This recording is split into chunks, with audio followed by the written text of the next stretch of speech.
नमस्कार। आज हम धनु संक्रांति की दुनिया में गहराई से उतरेंगे। ये एक ऐसा खास दिन है जब भक्ति और प्रकृति दोनों एक हो जाते हैं और सूर्य देव निकलते हैं अपनी एक सबसे पवित्र यात्रा पर। जरा सोच कर देखिए, जब सर्दियों का सूरज धीरे धीरे उत्तर की ओर अपनी यात्रा शुरू करता है और चारों तरफ सुनहरे खेत मानो आने वाली फसल की उम्मीद जगा रहे हों, बस ठीक उसी वक्त आता है एक बेहद पवित्र दिन, और इसी दिन को हम धनु संक्रांति कहते हैं। तो चलिए अपनी इस कहानी को आगे बढ़ाते हैं और समझते हैं कि आखिर ये त्योहार प्रकाश, आस्था और एक तरह की कृतज्ञता का इतना बड़ा प्रतीक क्यों माना जाता है। तो सवाल ये है कि धनु संक्रांति आखिर है क्या?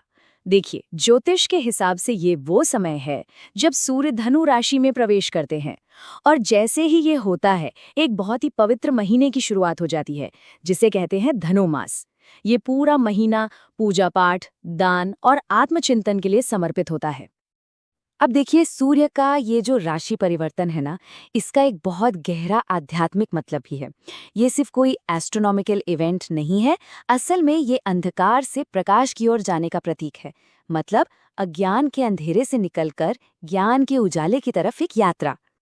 इस त्योहार के पीछे ना दो बड़ी ही दिलचस्प दिव्य कथाएं हैं। पहली कथा जुड़ी है देवताओं से। ऐसा माना जाता है कि वो भगवान सूर्य की उत्तर दिशा की यात्रा के लिए तैयारियां शुरू कर देते हैं। और दूसरी कहानी है भगवान विष्णु के वामन अवतार की, जब वो पाताल लोक से ऊपर की ओर अपनी दिव्य यात्रा शुरू करते हैं। देखा जाए तो ये दोनों ही कहानियां एक नई शुरुआत, एक न्यू बिगिनिंग का संकेत देती हैं। और इन्हीं पौराणिक कथाओं में छिपा है नवीकरण का संदेश, यानी रिन्यूअल का।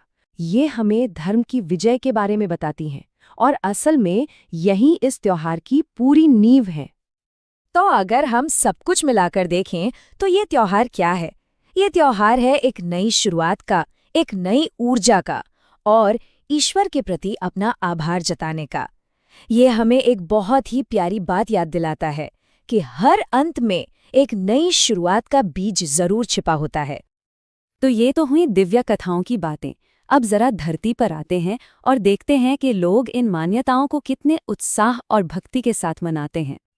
पूरे भारत में, खासकर ओडिशा, बिहार और आंध्र प्रदेश जैसी जगहों पर, लोग सुबह सुबह सूरज उगने से भी पहले पवित्र नदियों में डुबकी लगाते हैं। फिर उगते हुए सूरज को जल चढ़ाते हैं। मंदिरों में खास पूजा और यज्ञ होते हैं। एक खास पकवान भी बनता है जिसका नाम है धनुमुआन। और हाँ, इस दिन गरीबों को दान देना और खाना खिलाना बहुत महत्वपूर्ण माना जाता है। लेकिन एक उत्सव है जो सबसे अलग है, और वो है उड़ीसा की भव्य धनु यात्रा। ये तो कुछ और ही है। मतलब यहाँ पूरा का पूरा शहर ही एक दिव्य मंच बन जाता है, और वहाँ भगवान कृष्ण की लीलाओं को दोबारा जिया जाता है, उनका मंचन होता है। तो ये सब रीति रिवाज, ये उत्सव, ये सब अपनी जगह बहुत सुंदर हैं।